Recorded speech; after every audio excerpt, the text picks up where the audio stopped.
Hi, you're listening to the Baby Manual podcast, the podcast that helps you feel confident as a new parent. I'm your host, a pediatrician and mom, and the author of the Baby Manual, Dr. Carole Keim. Hello and welcome to episode 10 of the Baby Manual podcast. This is all about skincare. We're going to talk about newborn skin and how it's different from all other baby skin, and some birthmarks, jaundice, baby acne, cradle cap, eczema, and diaper rash. So newborn skin is different because if you think about it, they've basically been in a bath for 9 months. So when they first come out into the outside world, their skin is going to be dry, it's going to be peely. It takes a little time to transition.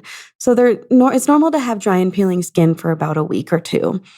Also, a normal newborn rash might appear. And what that looks like is kind of like chickenpox. It's red spots all over, sometimes with little white blisters in the middle of it. It doesn't bother them at all. It's not itchy. It's not painful. It's just their skin getting used to the outside. So if you notice that happening, the normal newborn rash happens in the first couple of days, like within the first 3 days of life. So after that, your baby should not be having this kind of a rash. But if you notice it in that time frame, it's probably normal. You don't want to put anything on it. It's not going to make a difference. And it might just make it look worse or irritate their skin if you put lotion on it. So just leave that alone and give it some time. If their skin is really dry and cracking, like in their wrists and their ankles is where I tend to see a lot of cracks, then you can put something like a greasy emollient on it, like petroleum, Vaseline, Aquaphor, something like that. And that can help to keep that moisturized. But outside of that, you don't really need to or want to put anything on a newborn baby's skin in the first couple of days.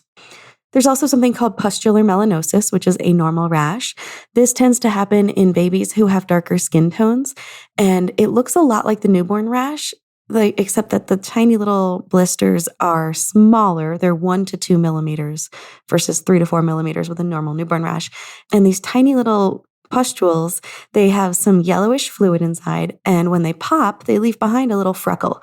And that freckle will go away in the first couple of days. Like, it's not going to stay. But if you notice that your baby has tiny little dots on their skin, little bumps that are raised that seem to have some cloudy fluid in them and a handful of freckles, that's probably pustular melanosis, and that's normal. And again, that's going to go away within the first few days to a week of life. So it should not happen past that. If your baby is looking like they're having a rash after the first week of life, you should probably talk to your doctor. Another thing that newborns are sometimes born with is Milia. And Milia looks sort of like pimples on the nose and the upper cheeks and the forehead. And it's not. But it's these little tiny white bumps, little pinpoint sized dots, and it's really tempting to want to like pick at them or squeeze them, but don't do it. It's not going to help. You could actually hurt your baby that way, and it might scar. Just leave it, and it's going to go away on its own. It's basically just like skin cells that got trapped under the skin and made these little tiny white bumps, like kind of like clogged pores, but not quite. Yeah, that will go away on its own too. It's not dangerous. It doesn't indicate anything for later in life.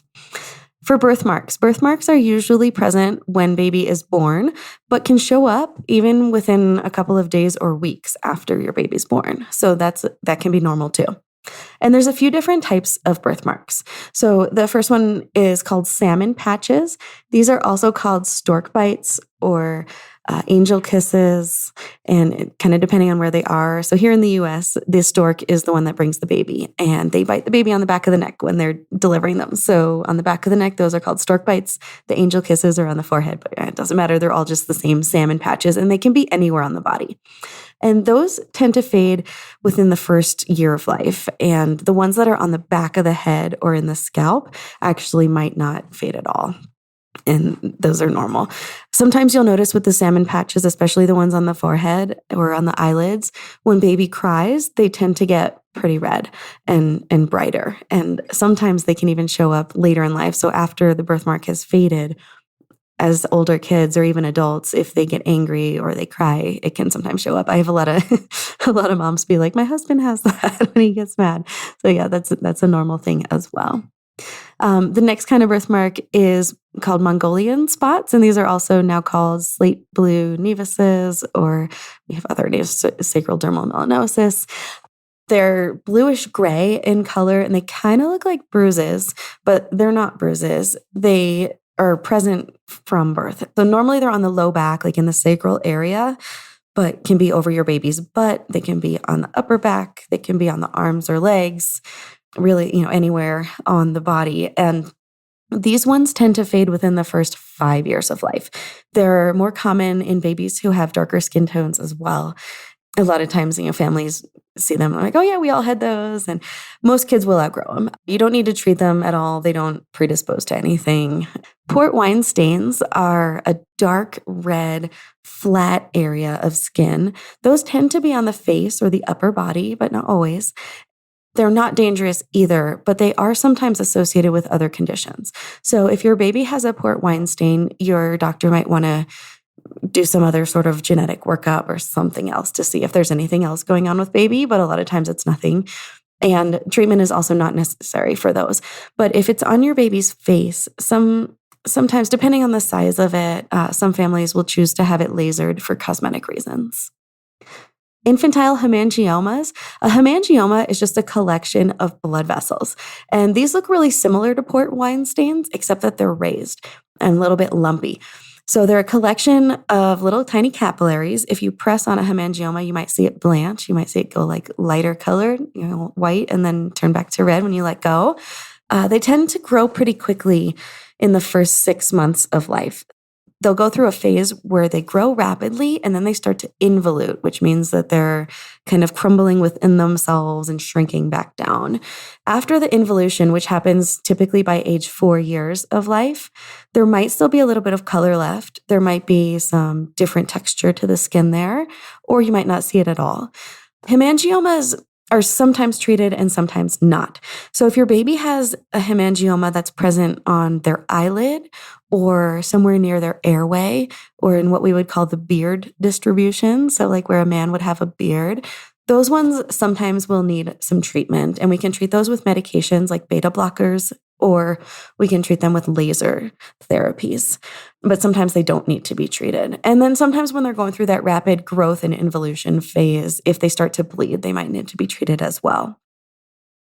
The reason that we would treat the ones that are on the face and in the beard distribution is because they can overlie structures that are vital. And when they go through that growing phase, they can block off those structures. So the ones on the eyelids, if they grow too quickly, baby might not be able to see out of that eye for some period of time because, their eyelid could be kind of closed because of it.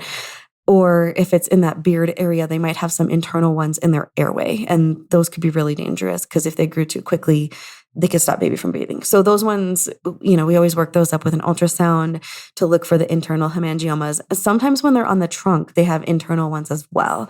And so your doctor might want to do an ultrasound to look for those. But yeah, overall, hemangiomas on their own are not necessarily dangerous. It just sort of depends on where they are. They might be associated with other stuff, or they might block off something when they go through that growing phase. So they might be treated or they might not. Jaundice. Jaundice is a yellow color of the skin and eyes, is very common in babies, and it happens typically within the first 2 weeks of life. The reason babies get jaundiced is they're born with extra red blood cells, and some of the red blood cells are the ones that they've made themselves, and some of them are the red blood cells that mom has made.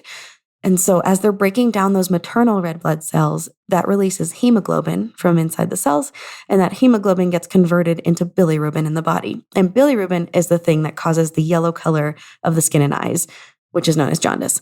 So we can check a bilirubin level a couple of different ways. It becomes visible in their skin and their eyes when it gets to a level of about 10 or 12, which is sometimes higher than we want it to be. So there are a couple other tests to do before that. One is a transcutaneous bilirubin, which is done with a light, and it's a special device with a light that we place on baby's forehead, and it flashes and it reads back and tells you what color the skin tone is and whether it looks too yellow. Those are fairly accurate, but the most accurate way to tell what their bilirubin level is with a blood test. And so a serum bilirubin is very accurate, and that'll let you know what risk zone they're in, how dangerous it could be, how likely it is that it's going to get to a higher, more dangerous level, and if they're going to need to be treated with something called phototherapy, which is a bright light therapy. And what the light does is it breaks the bilirubin down into a form that they can pee it out, because normally bilirubin just leaves the body in poop. things you can do at home to kind of help prevent jaundice in your baby would be to feed your baby more often. So the more the baby eats, the more they poop and the quicker it goes away. And also to expose them to sunlight, but inside. So you don't ever want to put your baby in direct sunlight, like outside, because they get sunburned super fast. But inside, in a patch of sunlight, you can undress your baby, do some skin to skin time to keep them warm, and sit in that patch of sun at least, while you're feeding them a few times a day. And that can really help. I had mentioned the reason we treat it is because it can actually be dangerous. So when the bilirubin level gets too high, around 20 or 25, it starts to get into your baby's brain. And that can cause serious brain damage that's permanent. It's not reversible. It can cause seizures, and it can even cause them to die.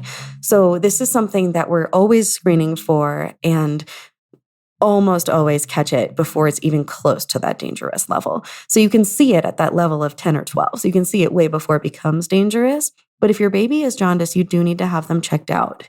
And if they're starting to get tired, sometimes when the bilirubin level gets a little too high, it makes it harder for them to be awake and to eat. So if your baby is just like really tired with eating, or you feel like you really have to try to wake them up to eat, that can be a sign that their jaundice level is too high, and you need to call your doctor right away if that's happening too. With jaundice, there's actually no association between vitamin D and jaundice. And I hear that a lot.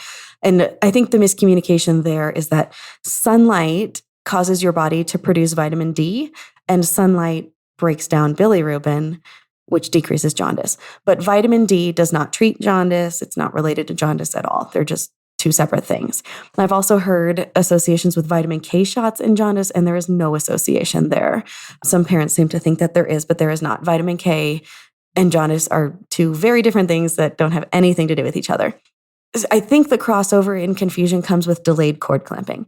So babies who have delayed cord clamping or cord pumping, where they squeeze the cord and kind of press it towards the baby a couple of times before cutting it, what that does is it puts extra red blood cells into baby's body. So, as I mentioned earlier, jaundice happens when the extra blood cells are broken down. So when you have more blood cells to break down, you're more likely to get jaundiced, and that does happen. However, delayed cord clamping does not put vitamin K into your baby's body like a lot of people think that it does. And then also, like, the vitamin K shot doesn't do anything to the bilirubin in the body. There's no association there. So, I don't know where that comes from. With the delayed clamping and the cord pumping, that can decrease your baby's risk of getting anemia. So putting those extra blood cells in makes it less likely that they'll be anemic, because anemia is not enough blood cells. So I would defer to your OBGYN on this. This is not really a pediatrics thing, what happens to the cord and how long it is before it gets cut or anything. That's all up to your OBGYN, and the guidelines on that are changing fairly often. So I trust that they know what to do with that. So just check with your OB if you're not sure about that stuff. Other things with jaundice, there's an increased risk of jaundice if there is a family history. So if you have another baby that had jaundice before, this baby's more likely to get it. Also, if there's an ABO mismatch, so if your baby has a different blood type than the mom, that can sometimes increase their risk of jaundice.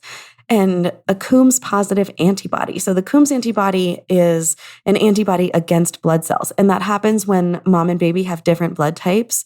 And then the baby's also making antibodies to mom's blood. And so they break down those maternal blood cells extra fast if they're Coombs positive. And so we have to watch a little more closely when that happens, because sometimes the bilirubin level goes up too quickly at the beginning.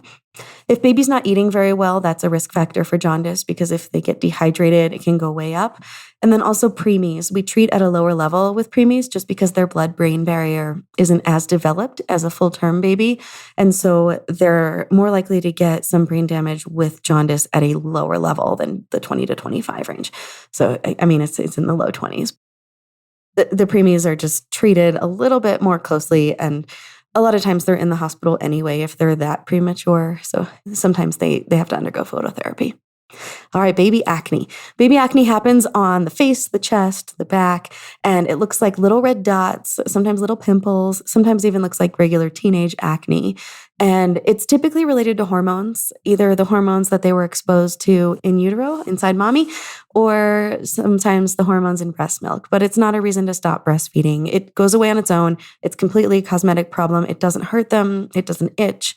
It can last for several days up to several months, but it does go away by itself over time.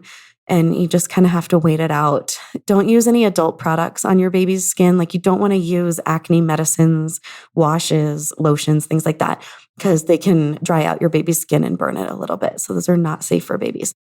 You just want to bathe them normally, once or twice a week and just kind of wait for the acne to go away. Sorry. Cradle cap. Cradle cap is also called seborrheic dermatitis. It happens on the scalp, and it's most common in the first 6 weeks of life, but I've seen it as old as like 2 or 3 years. It's just once they're over a year of age, typically kids will have enough hair that you don't really see their scalp anymore, so you don't really notice it. Cradle cap is another cosmetic thing that happens. So it's on the scalp, the forehead, and can go as low as the eyebrows. And it looks like these greasy, flaky, yellowish, whitish plaques that are stuck to the skin, sometimes brownish too.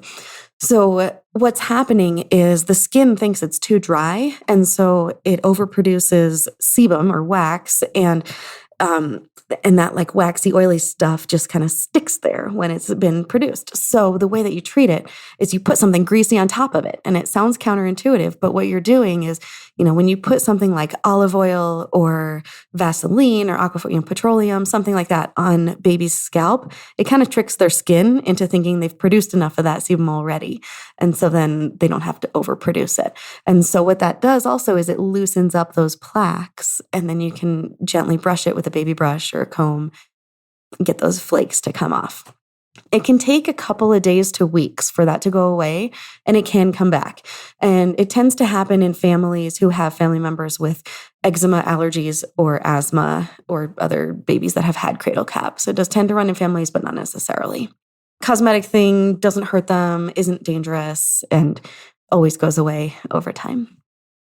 All right, eczema. Eczema is something that's also very common in babies and tends to run in families that have a history also of asthma, allergies, and eczema. And it starts off as a dry patch of skin, and it's typically on areas that rub. So on babies' cheeks and on the backs of their arms and legs, on their back, sometimes on their belly, sometimes where the diaper's rubbing, but usually not inside the diaper. So it's usually just on their drier areas of skin. And eczema is itchy, and it does bother them. So they may be fussy, or they may be rubbing, kind of like moving their body around, wiggling, trying to scratch it. And sometimes they may scratch it with their nails as well. And some babies will even get like cuts on their face because of their little baby nails. What happens is when it's itchy and they scratch it, that releases more histamine. And histamine is something that makes you more itchy. So then it itches even more, and it gets even worse, and it flares up. So the mainstay of treatment is to keep their skin really moisturized. Only bathe them once or twice a week. You want to use unscented soap, if any. You could even just do plain water baths. And then after the bath, put something greasy on them, like a greasy emollient, petroleum, aquaphor, one of those things. And then continue to put that on throughout the day, or you can use an unscented lotion several times per day. So if the lotion isn't enough to keep your baby's skin from getting dried out, you should use that greasy emollient up to 5 times a day. And I just suggest keeping it on the changing table. And every time you change their diaper, just give them a little feel for any dry patches, and put that over the dry patches. If that's not enough, if the eczema is still really bad, check with your doctor, because you might need a medicated cream, like a steroid cream, or your baby might have a food allergy that needs to be worked up. So for severe eczema, talk to your doctor, and they can help you come up with a plan. The last thing for today is diaper rash. So regular diaper rash is just an irritation in that area, and it happens because of moisture and friction. So when baby pees or poops and then the diaper rubs, their skin gets a little bit broken down. We have over-the-counter diaper creams, and they're all pretty good. A lot of them contain zinc oxide, which helps heal the skin, but I found that some of those actually can also irritate the skin. So if it's not getting better with a zinc oxide cream, you could try a petroleum-based cream or a calendula cream. The petroleum ones are like Aquaphor A and D or Vaseline. And the way that those greasy ones work is that they create a barrier. And so they prevent more moisture from getting on there, and then they help decrease that friction on that skin. So it just allows the skin to heal from the base layers up. Those are usually really effective. Now, if regular diaper cream is not working, it might be infected. And a lot of diaper rashes do get infected because it's a wet, dark area. They can get infected with yeast or with bacteria. So yeast infections or candida infections are super common, and those look like a bright pink or reddish rash in pale skin babies. In darker skin babies, sometimes it's a depigmentation, or sometimes it's pink or red too. and they have satellite lesions. So that is the big thing I want you to look for is those little satellite lesions. They're tiny dots around the edges of the rash that kind of seem to be growing away. And those are a clear sign of Candida infection. So the treatment for that, first treatment, is, to try to dry it out. So leaving the diaper off as much as you can, but antifungals are what are going to do it. So you can try an over-the-counter antifungal cream, like a ringworm cream or a jock itch cream or something like that. Or the best is to get a medicated cream from your doctor, which is called nystatin. And nystatin is a specific antifungal just for these diaper rash creams. And thrush, for Candida. Talk to your doctor if your baby's diaper rash is lasting more than 2 or 3 days. Also, if they're getting little boils or pustules in there, that's typically a bacterial infection. And often that is staph or MRSA or Staph aureus. So with that one, you need to be treated with mupirocin ointment. And if it happens multiple times, like if your baby gets these boils over and over again, I recommend treating the whole family with mupirocin ointment. You put that ointment on the boils and also under everybody's nails, including baby, and inside everybody's nose, because the staph likes to live under your nails and in your nose. And you do that for 10 days, 3 times a day, and that should eradicate it from the household, and it shouldn't come back after that. But really, I just suggest that if baby's getting recurrent boils in their diaper area. If it's happening from daycare, you can't always recommend that they do that. You can try, but typically I would suggest that they start changing the baby's diaper with gloves if you feel like they're getting it from daycare. So prevention of regular diaper rashes, changing your baby's diaper as soon as it's dirty or wet. Try some diaper-free time. Let them air out a little bit. You can let them crawl around outside once they're crawling and it's nice out. You can also consider doing potty training from birth or elimination communication. And I talked about that in detail in my last podcast about tummy troubles. So podcast 9 has more info on elimination communication, but that's one way to prevent diaper rashes. And then also when you're using wipes, you just want to use them for poop, to remove poop. You don't need to use wipes necessarily for urine. It's okay to use water wipes or a wet washcloth for urine, but usually you don't need it and can overdry the skin. So I really recommend wipes just for poop. And then put on a barrier cream after you've used a wipe. And that diaper cream should help to kind of re-moisturize their skin. All right, I hope this helps with most of the normal baby skincare stuff you should know about. Thank you for listening. Have a great day. Thank you for listening to the Baby Manual podcast. Please hit that subscribe button below so you don't miss the new episodes when they come out. I would also love it if you could leave me a review. If you'd like to buy a copy of the Baby Manual, it's on Amazon and Kindle. I'm the author, Dr. Carole Keim, and that's spelled Keim. You can also follow me on YouTube, TikTok, Instagram, or Facebook to get some quick baby tips that will make you feel like an expert. Thanks for listening.